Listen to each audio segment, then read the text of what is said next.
Мой башкирский народ, я стою на этой эстонской земле, которая сегодня является независимым государством.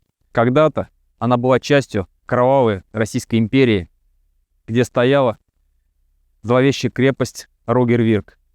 Именно на этих землях закончил земной путь наш национальный герой, наш батыр башкирского народа Салават Юлаев, а также его отец Юлай Азналин, также татарский батыр Канзафар Усаев и многие-многие другие великие герои, которые боролись кровавой Российской империей за свободу своих народов. В те времена, когда Салават Юлаев поднимал тысячи башкир на борьбу с Российской кровавой империей, нашему народу было тяжело.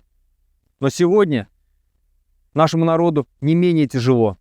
Наш народ точно так же, та же самая империя убивает, сажает, отнимает наши права, отнимает наши земли. И мы продолжаем твой путь.